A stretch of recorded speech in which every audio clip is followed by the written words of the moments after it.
ॐ तव कथामृतं तप्तजीवनं कविभिरीडितं कल्मषापहं श्रवणमङ्गलं श्रीमदाततं भुवि गृह्णन्ति ये भूरिदा जनाः। ভগবানের চরণে আভূমি লুণ্ঠিত প্রণাম জানাই। আজ ভগবানেরই লীলা, ভক্তের সঙ্গে ভগবান লীলা করার জন্য তিনি যে পাথরের মূর্তি থেকে অর্থাৎ মৃন্ময়ী মূর্তি বা প্রস্তর মূর্তি থেকে চিন্ময় রূপ ধারণ করেন বা চিন্ময় হয়ে ওঠেন, সেই ঘটনার মধ্যে যাব। আজকে যে প্রসঙ্গ নিয়ে আলোচনা করব সেই প্রসঙ্গের নাম হলো সাক্ষী গোপালের অমৃত কথা। ঘটনাটা বেশিরভাগ ভক্তদেরই কম বেশি জানা, তবুও যেহেতু পুরী ক্ষেত্রের ঘটনা, এটাকে আমরা একটু নতুনভাবে জানার চেষ্টা করব এবং এই ঘটনার থেকে আমরা আমাদের জীবনে কি শিক্ষা গ্রহণ করতে পারি সেটাও জেনে নেব। সাক্ষী গোপালের যে স্থান, পূর্বস্থান, তিনি সবার আগে ছিলেন বৃন্দাবনে। বৃন্দাবনে এখনো সাক্ষী গোপালের মন্দির আছে, সাক্ষী গোপাল আছেন। সেই সাক্ষী গোপালকে সাক্ষ্য দেওয়ার জন্য যেতে হয়েছিল দক্ষিণ ভারতের বিদ্যানগর নামে একটি জায়গায়। সেখানে তিনি গিয়েছিলেন। আবার সেখান থেকে পরে বিদ্যানগর থেকে উড়িষ্যার কটকে এসেছিলেন বা তাকে আনা হয়েছিল। তো সাক্ষী গোপাল বৃন্দাবন থেকে গিয়েছিলেন বিদ্যানগর, বিদ্যানগর থেকে এসেছিলেন কটকে। উড়িষ্যার কটকে অর্থাৎ পুরী ক্ষেত্রতে যারা যারা গেছেন সবাই সাক্ষী গোপালকে দর্শন করেছেন, গেছেন, কিন্তু ওইখানে অনেক ভক্তরাই যেতে ভয় পান। সেইখানে সাক্ষী গোপালের ওইখানে এমন অবস্থা, মানে পান্ডাদের এত দৌরাত্ম যে ভক্তরা বলে দরকার নেই বাবা সাক্ষী টাক্ষীর, আমরা সাক্ষী ছাড়াই পুরী দর্শন করে চলে যাব। একটা মতে বলা হয় যে আপনি যে এই পুরী ক্ষেত্র বা পুরী ধাম, এই জগন্নাথের ধাম দর্শন করে গেলেন, তার সাক্ষী কে থাকলো? তখন ওই সাক্ষী গোপাল দর্শন করলে বলা হয় যে এই সাক্ষী গোপাল সাক্ষী থাকলো যে আমি এই জগন্নাথের ধাম বা পুরী ধাম দর্শন করে গেছি। কিন্তু যা অবস্থা সাক্ষী গোপালের ওই স্থানের, মানুষ এখন বলে সাক্ষী টাক্ষী দরকার নেই, আমি এমনি দর্শন করে চলে যাই বাবা। তো যাই হোক, সেই সাক্ষী গোপালের ঘটনাটা খুব দারুণ। ঘটনার মধ্যে আসি। একটা সময়ে দুই ব্রাহ্মণ, তারা তীর্থ দর্শনের জন্য বেরিয়েছিল তাদের গ্রাম থেকে। এবার দুই ব্রাহ্মণের মধ্যে একজন ব্রাহ্মণ ছিলেন বয়স্ক, তিনি প্রবীণ, এবং আরেকজন ব্রাহ্মণ তিনি ছিলেন কম বয়সী, নবীন। অর্থাৎ একজন বয়স্ক ব্রাহ্মণ, একজন কম বয়সী ব্রাহ্মণ। বয়স্ক ব্রাহ্মণ তিনি ছিলেন কুলীন ব্রাহ্মণ। তখনকার দিনে এই ব্রাহ্মণদের মধ্যে ভাগ ছিল, তো তার মধ্যে কুলীন ব্রাহ্মণরা ছিলেন সর্বোচ্চ। তো আরেকজন যে কম বয়সী ব্রাহ্মণ, তিনি কুলীন সম্প্রদায় বা কুলীন ব্রাহ্মণ ছিলেন না। যাই হোক, দুজনে তীর্থ দর্শন করতে বেরিয়েছেন। তো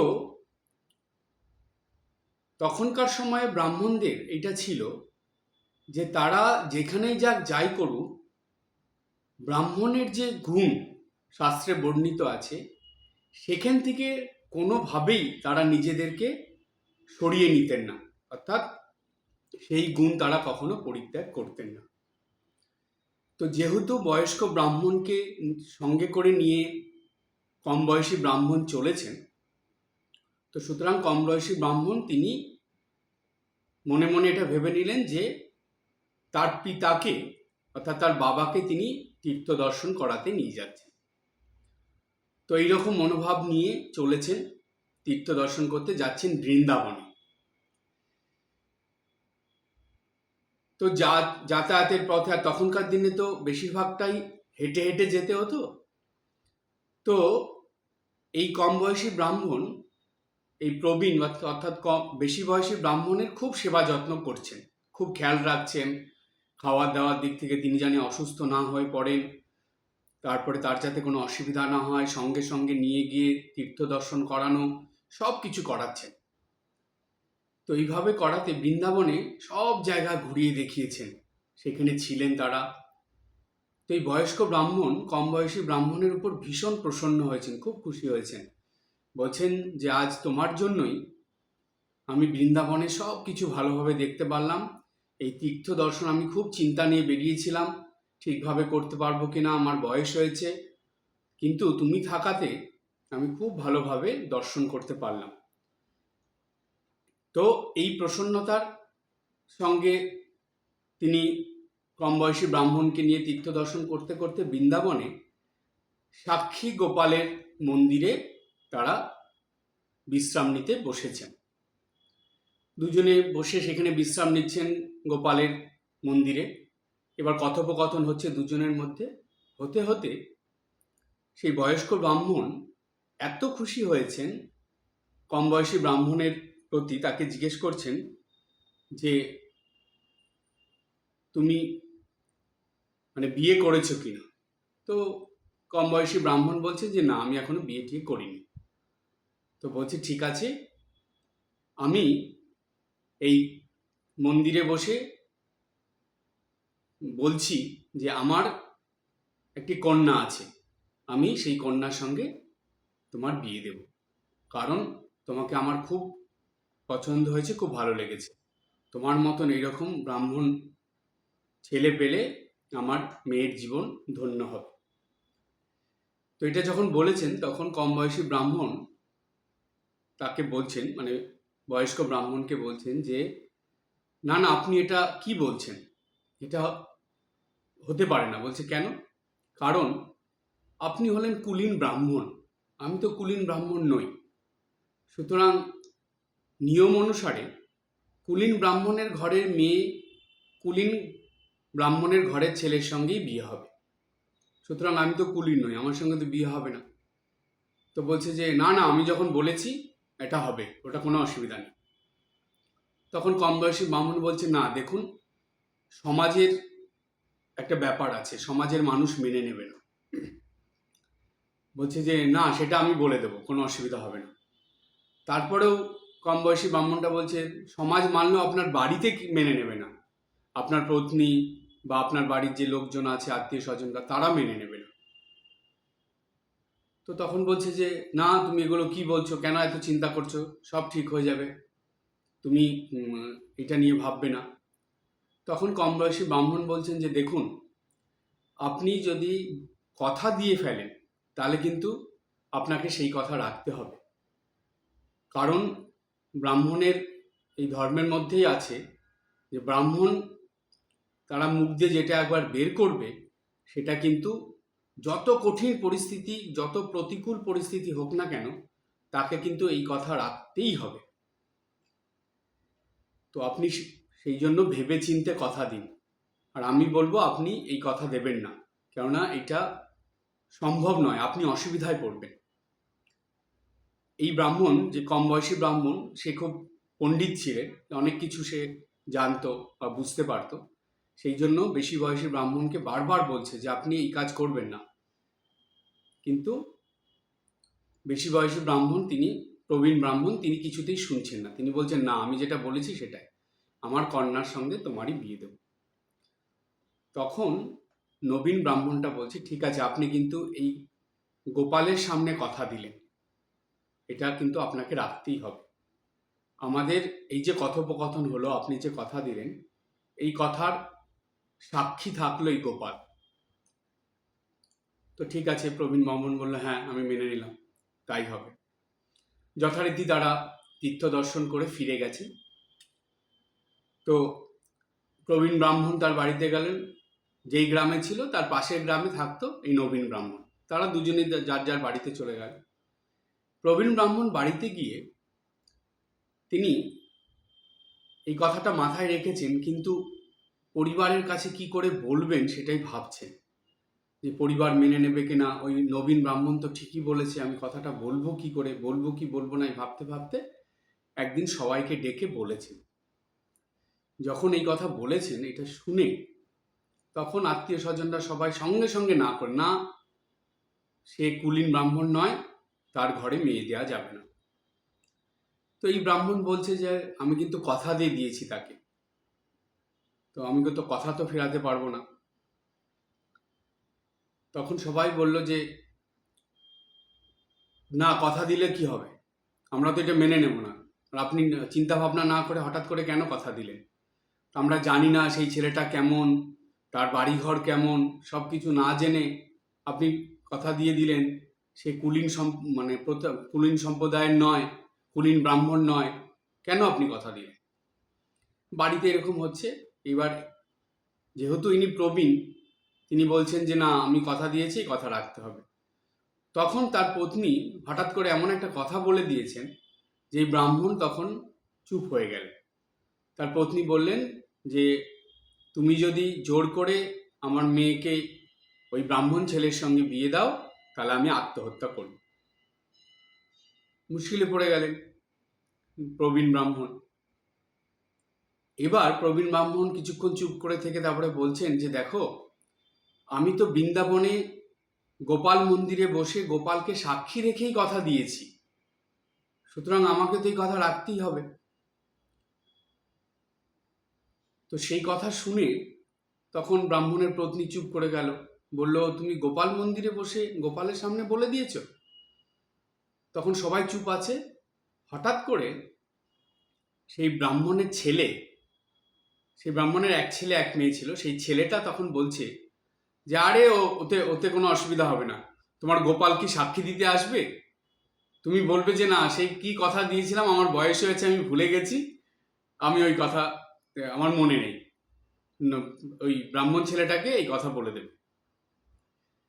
তো এখন এই প্রবীণ ব্রাহ্মণ সেটা শুনলো, কিন্তু মন থেকে মেনে নিতে পারছে না, কেন এটা তো মিথ্যাচার হবে না। তো সুতরাং প্রবীণ ব্রাহ্মণ ভাবলো যে এই মিথ্যাচার যদি আমি করি তাহলে তো এটা মুশকিল হয়ে যাবে। তো আমি তো এর থেকে কখনো নিস্তার পাবো না।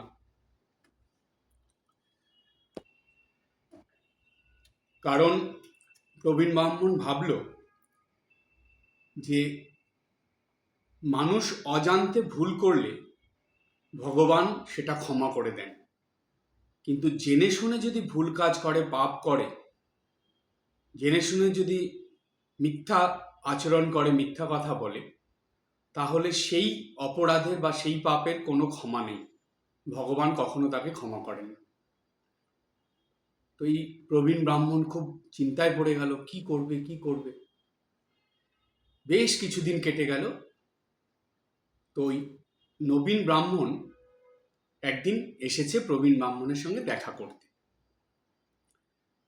দেখা করতে এসে কথাবার্তা হচ্ছে, কিন্তু প্রবীণ ব্রাহ্মণটা বেশি কথা বলছে না, চুপচাপ রয়েছে। এইবার নবীন ব্রাহ্মণ বলছে যে আপনি আমাকে একটা কথা দিয়েছিলেন যে আপনার মেয়ের সঙ্গে আমার বিয়ে দেবেন। তো আমার বাড়িতে এখন এটা আমিও জানিয়েছি এই কথা, তো তারা বলছে, এখন বাড়ির থেকে যখন বলছেন বাবা মা চাইছেন যে এখন আমি বিয়ে করি, সংসার করি, তো আমি সেই কথাই আপনাকে জানাতে এসেছি। তখন এই ব্রাহ্মণ বলছে যে না, আমি কি কথা দিয়েছিলাম সেটা ঠিক আমার মনে পড়ছে না, আমার ঠিক অতটা ঠিক খেয়াল নেই, হয়তো দিয়েছিলাম, এরকম বলছেন। সেই সময় ব্রাহ্মণের ছেলে ব্রাহ্মণের পত্নী তারাও এসে গেছেন, আত্মীয় স্বজন তারা সবাই মিলে এসে বলছেন যে না না, এটা হতেই পারে না, আপনি নিশ্চয়ই এই মধ্যে কোনো চালাকি করেছেন, ইনাকে বয়স্ক দেখে আপনি ওনার কাছ থেকে জোর করে কথা আদায় করে নিয়েছেন, এইরকম আপনি নিশ্চয়ই ছলচাতুরি করেছেন। উল্টো এই যে নবীন ব্রাহ্মণ, কম বয়সী ব্রাহ্মণ, তাকে ফাঁসিয়ে দিচ্ছে। তখন এই ব্রাহ্মণ বলছেন যে দেখুন, উনি কিন্তু গোপাল মন্দিরে কথা দিয়েছিলেন, তো গোপাল সাক্ষী আছে। ব্রাহ্মণের ছেলে বলছেন এইসব কথার কোনো মূল্য নেই, কোথায় গোপাল সাক্ষী আছে কি আছে, ওই প্রস্তর মূর্তি, উনি কি আর সাক্ষ্য দেবেন? আপনি এগুলো কেন বলছেন? এগুলো আমাদেরকে বলে আমাদের মন গলানোর চেষ্টা করছেন, এইসবে কোনো কাজ হবে না, আপনি চলে যান। ওইখানে কোনো আপনার সঙ্গে কোনো বিয়ে টিয়ে দেওয়ার কথা এগুলো হয়েছে কিনা আমাদের জানা নেই, সুতরাং এসব হবে না, আপনি ফিরে যান। তো তখন নবীন ব্রাহ্মণটা চুপ করে গেল, গিয়ে বসে বসে ভাবছে যে ঠিক আছে, আমি তো চলে যাব, কিন্তু এদের বাড়ির যা অবস্থা দেখছি তাতে করে এদের পাল্লায় পড়ে, অর্থাৎ আত্মীয় স্বজন, তার সন্তান অর্থাৎ তার ছেলে, এদের পাল্লায় পড়ে এই ব্রাহ্মণ বৃদ্ধ বয়সে এইরকম যদি মিথ্যে কাজ করে, উনি তো কথা দিয়েছেন ভগবানের সামনে, সেটা যদি অমান্য করে, তাহলে তার এই ব্রাহ্মণত্ব তো নষ্ট হবেই, এমনকি এই পরের জন্মে সে মনুষ্য জন্ম আর পাবে না, তার এই পাপ 7 জন্ম ধরে চলবে। সুতরাং আমি একজন ব্রাহ্মণ হয়ে এই ব্রাহ্মণকে কখনোই পাপের ভাগী হতে দেব না, অর্থাৎ এই পাপ করতে দেব না। যে করেই হোক আমাকে এই ব্রাহ্মণকে বাঁচাতেই হবে এই অপরাধ থেকে, এই পাপ থেকে। তখন এই নবীন ব্রাহ্মণ বলল যে ঠিক আছে, আপনারা যেটা বলছেন সেটা সত্যি নয়, সত্যি যেটা সেটা আমি প্রমাণ করে দেব। বললো ঠিক আছে, আপনি যদি পারেন করবেন। নবীন ব্রাহ্মণ চলে গিয়ে আবার 2 দিন পর সব গ্রামবাসীদের ডেকে এনেছে, এনে বলছে যে এরকম এরকম ব্যাপার, দেখুন এখন ইনারা বলছেন যে আমার সঙ্গে এই ব্রাহ্মণের মেয়ের বিয়ে দেবে না, তাহলে ইনি যে কথা দিয়েছিলেন সেটা কি হবে? এবার সব গ্রামবাসীরা বলছে তাই তো, ব্রাহ্মণ মানুষ, তিনি কথা দিয়েছেন, তার কথা রাখতেই হবে, এটা বিয়ে দেওয়া উচিত। এবার ব্রাহ্মণের ছেলে উল্টো বলছে যে না, এই ব্রাহ্মণ ছলচাতুরি করে আমার বাবাকে তীর্থে নিয়ে গিয়ে সে বাবার একটু সেবা যত্ন করে বাবার কাছ থেকে এই কথা আদায় করে নিয়েছে যে আমার বোনকে বিয়ে করবে বলে, এবং সে এই জন্যই এখানে এসেছে, আমাদের সম্পত্তির ভাগ নিতে চায়, নানা রকম কথা বলে উল্টো ফাঁসিয়ে দিয়েছে। এবার গ্রামবাসীরা ভাবছে তাই তো, এটাও তো হতে পারে, কারণ তীর্থ যাত্রায় তো এরা দুজনেই গিয়েছিল, তীর্থক্ষেত্রে তো আর কেউ ছিল না।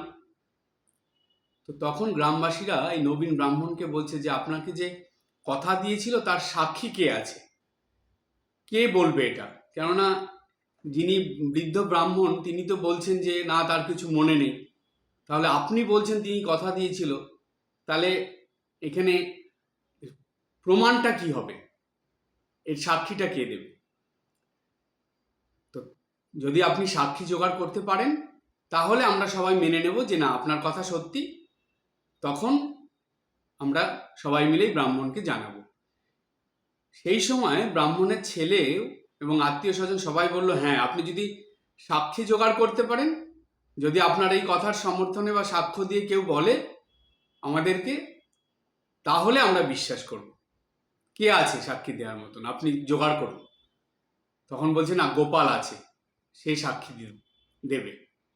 বলছে দেন, আপনি জোগাড় করুন, সে যদি এসে সাক্ষী দেয় তাহলে আমরা মেনে নেব, কোনো অসুবিধা নেই। বলো ঠিক আছে, আমি তাই করব, গোপাল এসেই সাক্ষী দেবে।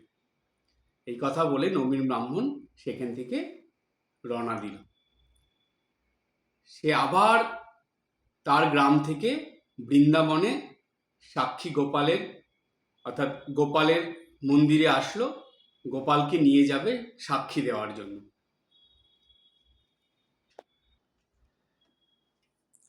তো সেই কম বয়সী ব্রাহ্মণ বৃন্দাবনে এসে পৌঁছলো সেই গোপালের মন্দিরে, গোপালের কাছে।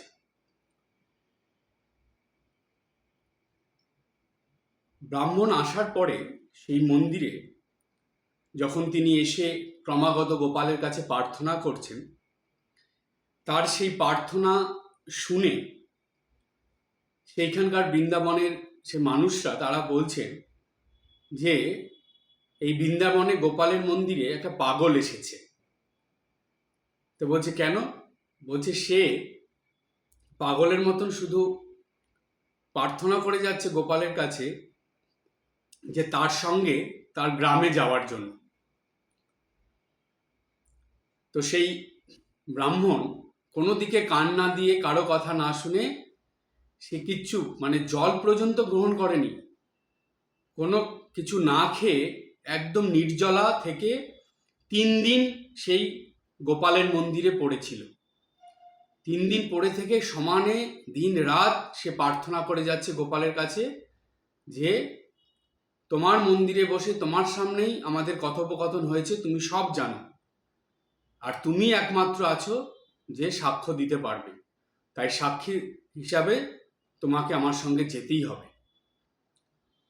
3 দিন 3 রাত এইভাবে কেঁদে কেঁদে নির্জলা থেকে প্রার্থনা করাতে 4 দিনের দিন সেই ব্রাহ্মণ দিব্যবাণী শুনতে পেল, অর্থাৎ গোপালের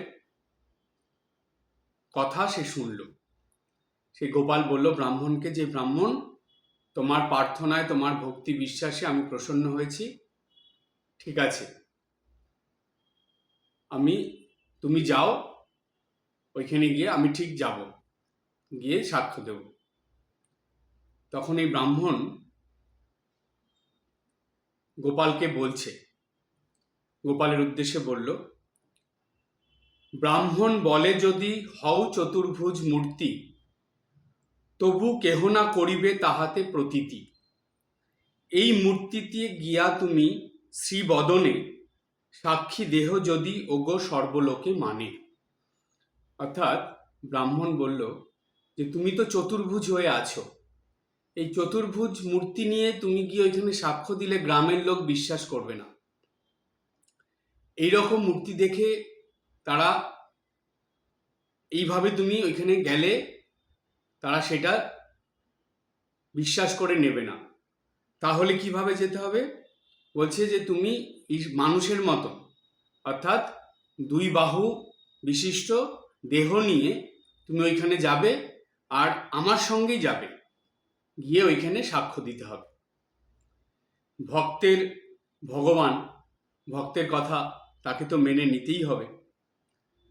তখন গোপাল বলল যে ঠিক আছে, আমি যাব, তুমি যেমনভাবে বলছো সেইভাবেই যাব, তুমি যেখানে নিয়ে যাবে আমি তোমার সঙ্গেই যাব, কিন্তু একটা শর্ত আছে।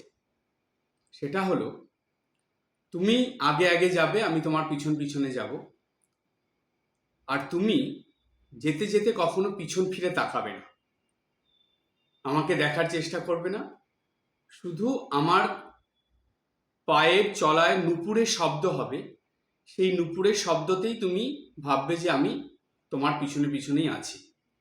যদি কোথাও তুমি দাঁড়িয়ে পিছন ঘুরে আমাকে দেখো, জানবে আমি সেইখানেই স্থির হয়ে যাব, সেখানেই দাঁড়িয়ে যাব, সেখান থেকে আর এগোবো না। তখন এই ব্রাহ্মণ বলল যে ঠিক আছে প্রভু, আমি আপনার শর্ত মেনে নিলাম, তবু আপনি আমার সঙ্গে চলুন।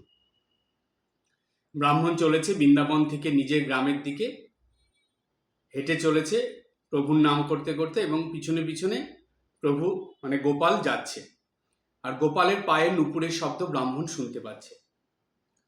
শুনতে শুনতে চলেছে, যেতে যেতে গিয়ে পৌঁছেছে তাদের গ্রামে, যেই গ্রামটার নাম ছিল বিদ্যানগর। এই বিদ্যানগর গ্রামে যখন গেছে, তখন সেই গ্রামটা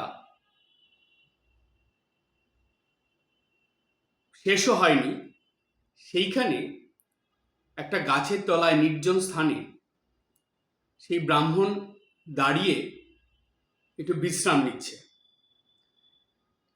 তো নিতে নিতে ভাবছে যে আচ্ছা আমি তো গ্রামে চলেই আসলাম, আর গোপালও এসেছে, কিন্তু এই নূপুরের শব্দ তো আমি শুনতে পাচ্ছি, গ্রামের মানুষরা কি শুনতে পাবে? আর যদি কোনো মূর্তি না থাকে, তারা না দেখে, তাহলে কে সাক্ষী দিতে আসলো, তারা বিশ্বাস করবে কি করে? তা তো কেউ বিশ্বাস করবে না। আর গোপাল সত্যি কি আমি যেভাবে বলেছিলাম সেইভাবে দেহ ধারণ করে এসেছে, না কিভাবে এসেছে? নানা রকম প্রশ্ন মনে উদয় হয়েছে। তখন সে ভাবলো আচ্ছা দেখি তো একবার সত্যি গোপাল এসেছে কিনা। যেই পিছন ঘুরে তাকিয়েছে, তখন দেখছে যে এরকম একটা মূর্তি, 2 হাত বিশিষ্ট গোপাল সেখানে দাঁড়িয়ে আছে, কিন্তু একদম স্থির। এবার ব্রাহ্মণের মনে পড়ছে শর্তটা। তখন ব্রাহ্মণ ভাবছে আরে এটা আমি কি করে ফেললাম। তো যাই হোক, সে গোপালের কাছে প্রার্থনা করছে যে গোপাল এখন কি হবে? আমি তো এই মনের যেই চিন্তা ভাবনা করে দেখলাম সেটা তো প্রভু তোমার জানা, তো আমাকে এই বিপদ থেকে উদ্ধার করো। তখন গোপাল বলছে যে তোমার কোনো চিন্তা নেই, তুমি যাও, গিয়ে তাদেরকে সবাইকে এইখানে নিয়ে এসো, আমি এই গাছতলাতেই থাকবো, আর আমি সাক্ষ্য দেব, সাক্ষী হিসাবে তুমি আমাকে নিয়ে এসেছো, আমি সাক্ষী দেব। তখন সেই ব্রাহ্মণ তিনি খুব আনন্দিত হয়ে এবার গ্রামের দিকে চলেছেন। তো গ্রামের দিকে গিয়ে তিনি চিৎকার করছেন, সেই যুবক ব্রাহ্মণ, যে গোপাল এসেছে, গোপাল এসেছে, সাক্ষী দেওয়ার জন্য গোপাল এসেছে, আপনারা সবাই চলুন বলে সেই বৃদ্ধ ব্রাহ্মণের বাড়ির সবাইকে ডেকে নিয়ে এসেছে, গ্রামবাসীদের সবাইকে ডেকে নিয়ে এসেছে। সবাই সেই গাছতলায় এসে জড়ো হয়েছে। জড়ো হওয়ার পরে তখন সবাই যখন গোপালের সামনে দেখছে সত্যি গোপালের মূর্তি, গোপাল দাঁড়িয়ে আছে, তো সবাই হাত জোড় করে সেখানে রয়েছে। এবার সেই নবীন ব্রাহ্মণ গোপালের কাছে প্রার্থনা করছে যে গোপাল তুমি এবার সাক্ষী দাও, যে যেই কথা হয়েছিল তোমার মন্দিরে বসে, এই বৃদ্ধ ব্রাহ্মণ উনি যে বলেছিলেন, আর আমি ওনার যে কথা, সেই কথা সত্যতা রক্ষার জন্যই তোমাকে এখানে নিয়ে এসেছি প্রার্থনা করে। কারণ আমি চাই না যে ব্রাহ্মণ তিনি মিথ্যে বাদী হয়ে বা মিথ্যের এই পাপের ভাগ নিয়ে তার এই ব্রাহ্মণ জীবনটা নষ্ট হোক, সেটা আমি চাই না। তাই তুমি যেহেতু সাক্ষী ছিলে, তাই তোমাকে আজকে সাক্ষ্য দিতেই হবে, তুমি এখানে সাক্ষ্য দাও। তখন সবাই যখন এরকম হাত জোড় করে আছে, তখন দৈববাণী হলো, সেই গোপাল বললেন যে এই কথা সত্য, যে এই বৃদ্ধ ব্রাহ্মণ তিনি আমার মন্দিরে বসে এই যুবক ব্রাহ্মণকে কথা দিয়েছিলেন, তার প্রতি প্রসন্ন হয়ে তিনি সেই বৃন্দাবন তীর্থ এত সুন্দর করে দর্শন করিয়েছিলেন, প্রসন্ন হয়ে কথা দিয়েছিলেন যে তার কন্যার সঙ্গে এই ব্রাহ্মণের বিবাহ দেবে। তো যখন সাক্ষী দিল, সবাই মেনে নিল। তো তখন সেই গোপাল সেই বৃদ্ধ ব্রাহ্মণকে বলল যে তুমি যে আমার শপথ নিয়ে কথা দিয়েছিলে, সেই কথার সত্যতা রক্ষা করো। তো তখন সেই বৃদ্ধ ব্রাহ্মণ বলল হ্যাঁ, আমি এই কথার সত্যতা রক্ষা করব, আমার কন্যাকে এই যুবক ব্রাহ্মণের সঙ্গে বিয়ে দেব। এই কথা বলার পর তখন সেইখানে যতজন উপস্থিত ছিল তারা এবং সেই ব্রাহ্মণরা সেই গোপালের কাছে হাত জোড় করে একটা প্রার্থনা করল। কি প্রার্থনা করলো? বলল তারা, যদি বর দিবে প্রভু, তবে রহ এই স্থানে, ব্রাহ্মণরে দয়া তবে সর্বলোকে জানে। অর্থাৎ হে প্রভু, তুমি যদি কৃপা করো, বর দাও আমাদের প্রতি প্রসন্ন হয়ে, আশীর্বাদ করো, তাহলে তুমি এই স্থানে থাকো। আর তুমি যে আছো, তুমি যে মিথ্যে নও, তুমি যে প্রস্তর মূর্তি নও, তুমি যে জীবন্ত সেটা সর্বলোকে জানো, তাই তুমি এখানে থাকো। তো তাদের এই প্রার্থনা গোপাল মেনে নিল, সেইখানে গোপাল রয়ে গেল। তারপরে গ্রামবাসীরা সবাই মিলে সেখানে একটা খুব সুন্দর করে মন্দির তৈরি করে দিল, এবং তখন থেকে সেইখানে সেই গোপালের নাম হলো সাক্ষী গোপাল। সেটা বিদ্যানগর, সেইখানে ছিল সাক্ষী গোপালের, সেখানে নিত্য পুজো হতো, ব্রাহ্মণরাই পূজা করত। সেই গ্রামের মানুষরা প্রতিদিন এসে সাক্ষী গোপালের কাছে পূজা দিয়ে যেত, প্রার্থনা করে যেত। সেইখানে খুব আনন্দের পরিবেশ সৃষ্টি হলো, এইভাবে চলছিল।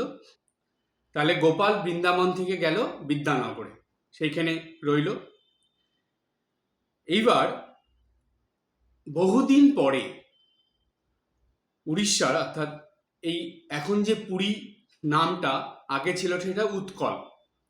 সেই উৎকলের রাজা পুরুষোত্তম দেব, তিনি বিদ্যানগর জয় করে গোপালকে তার রাজ্যে অর্থাৎ কটকে নিয়ে এসে একটি মন্দির নির্মাণ করে সেইখানে বসে তার পূজা শুরু করলেন।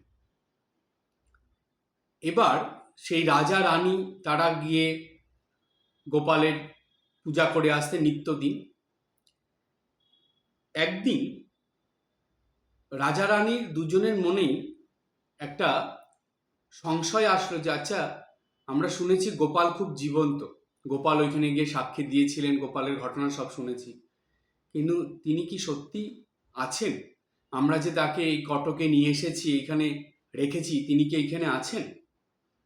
এইরকম ভাবনা তাদের মনে এসেছে। তো একদিন গোপালের পুজো দিতে গিয়ে রাজা রানী দুজনেই গেছে, রানীর মনে একটা ভাবনা এসেছে।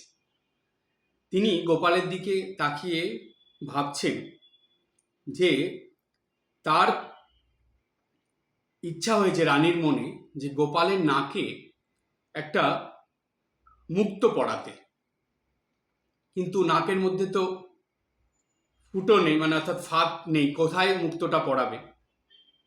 তো রানীর ইচ্ছা যা মনে জেগেছে, কিন্তু উনি জানেন যে না, আমার এই ইচ্ছা তো পূর্ণ হবে না, কি করে করব, এই মুক্তোটা গোপালের নাকে পরাবো।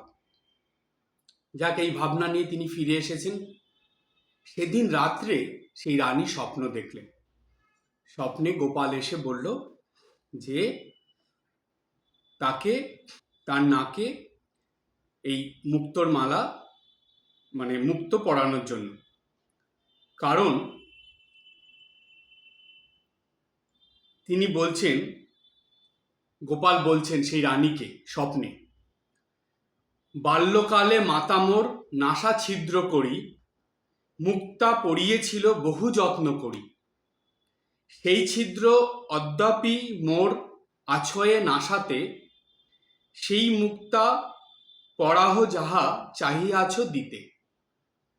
অর্থাৎ গোপাল বলে দিল রানীকে যে বাল্যকালে আমার মা আমার নাকে, মানে নাসা ছিদ্রে মুক্তা পরিয়ে দিয়েছিল বহু যত্ন করে। তো সেই মুক্তো পরার যে ছিল সেই ছিদ্র এখনো কিন্তু আমার নাকে আছে। তো হে রানী, তুমি যদি চাও তাহলে তুমি সেই মুক্তো পরাতে পারো। পরের দিন সকালে ঘুম উঠেই রানী সবার আগে রাজাকে এই কথা জানালো। আর যেই রাজাকে এই কথা জানালো, সঙ্গে সঙ্গে রাজার আর রানীর মনে যে সংশয় হয়েছিল যে গোপাল আছে কিনা, তাদের সেই সংশয় দূর হয়ে গেল, না, গোপাল সত্যি আছে। তো রাজা সঙ্গে সঙ্গে, মানে সব থেকে তখনকার সময় সব থেকে মূল্যবান যে মুক্তো, সেটা নিয়ে রাজা রানী দুজনেই মন্দিরে গেল, গিয়ে পুরোহিতকে বলে সেই গোপালের নাকে সে মুক্তো পরিয়ে দেওয়া হলো। তো সেই থেকে বৃন্দাবনের গোপাল সেই বিদ্যানগর থেকে এসে কটকে সাক্ষী গোপাল নাম নিয়ে প্রতিষ্ঠিত হয়ে আছেন। আর সেই রাজা রানী সেদিন গোপালকে মুক্ত পরিয়ে মহানন্দে গোপালের অভিষেক উৎসব করেছিল, যেটা এখনো হয় সাক্ষী গোপালের মন্দিরে অভিষেক উৎসব, সেটা এখনো পালন করা হয়। তাহলে এই সাক্ষী গোপাল কিন্তু তিনি জীবন্ত, তিনি ওই মূর্তি হিসাবে নেই, তিনি আছেন, এখনো ভক্তের সঙ্গে লীলা করছেন। তাই এই যে সাক্ষী গোপালের অমৃত কথা আলোচনা হলো, এর থেকে শিক্ষা এটাই যে বিশ্বাসে মিলায় বস্তু। ভগবানের প্রতি যদি ভক্তি, বিশ্বাস, শরণাগতি, ভালোবাসা এবং আন্তরিকতা থাকে, আপনতা থাকে, তাহলে সেই ভক্ত অবশ্যই ভগবানের দর্শনও পান, ভগবানের বাণী শুনতে পান। তিনি তো ভক্তেরই ভগবান, ভক্তের সঙ্গে লীলা করার জন্যই তো তিনি আসেন। এই ভক্তের সঙ্গে লীলা না করলে ভগবানের ভালো লাগে না। তিনি এই ভক্তকে পরীক্ষা নেওয়ার জন্য বিভিন্ন রকম লীলা করেন। এই যে সাক্ষী গোপালের ঘটনা, এটা ভগবানেরই লীলা, তিনি ভক্তকে দিয়ে এই লীলা করিয়েছেন। সুতরাং জানবেন যে ভগবান ভক্ত ছাড়া থাকতে পারে না, আর যে ভক্ত ভগবানকে ছাড়া থাকতে পারে না, ভগবান সেই ভক্তের সঙ্গেই লীলা করেন। এই কলিযুগে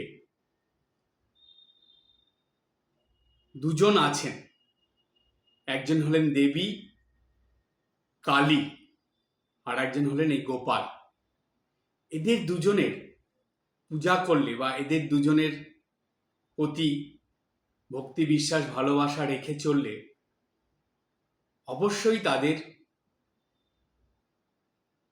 অনুভব করা যায়, বোঝা যায় যে তারা আছেন। যেমন দেখুন, এই কলিযুগেই কিন্তু গোপালের মা অঘোরমণি দেবী, তিনি তো গোপালকে সবসময় দেখতেন, সাক্ষাৎ দর্শন হয়েছে তার, সবসময় গোপাল তার সঙ্গে থাকত। সুতরাং এটা একদম মিথ্যে নয়। তাই নিত্য বাড়িতে, হয়তো কালী পুজো সবসময় করা যায় না, মন্দিরে গিয়ে পুজো শনিবার মঙ্গলবারে বা বছরে একবার বাড়িতে কালী পুজো এগুলো হয়, কিন্তু নিত্যদিন বাড়িতে গোপাল সেবা করা যায়, এইটা সম্ভব। আর এই কলিযুগে এটা খুব প্রয়োজন। বাড়িতে নিত্যদিন গোপাল সেবা হলে আর গোপালকে সঙ্গে নিয়ে থাকলে, যেখানেই যাবেন গোপালকে সঙ্গে করে নিয়ে যাওয়া যায়। এই যে গোপালের সেবা, একদম নিজের করে নিয়ে নিজের সন্তানের মতন সেবা, সেটাতেই গোপাল এত প্রসন্ন হন। আর দেখবেন শিশুরা অল্পতেই প্রসন্ন হন, আর যার প্রতি প্রসন্ন হন শিশুরা তাকে একদম আপন করে নেন, গোপালও ঠিক তাই। সুতরাং শিক্ষা এই যে গোপাল অল্পতেই প্রসন্ন হয় এবং তার ভক্তকে খুব তাড়াতাড়ি কৃপা করে। সুতরাং আজকে এই ভগবত প্রসঙ্গ থেকে সাক্ষী গোপালের ঘটনার দ্বারা আমরা এই শিক্ষাই পেলাম যে তিনি কিন্তু আছেন, অর্থাৎ গোপাল সব সময় ভক্তের সঙ্গে থাকে। আজকে এই পর্যন্ত, সবাই ভালো থাকবেন, হাসি খুশি আনন্দে থাকবেন। ওম শান্তি শান্তি শান্তি। হরি ওম তৎসৎ। শ্রীরামকৃষ্ণার্পণমস্তু।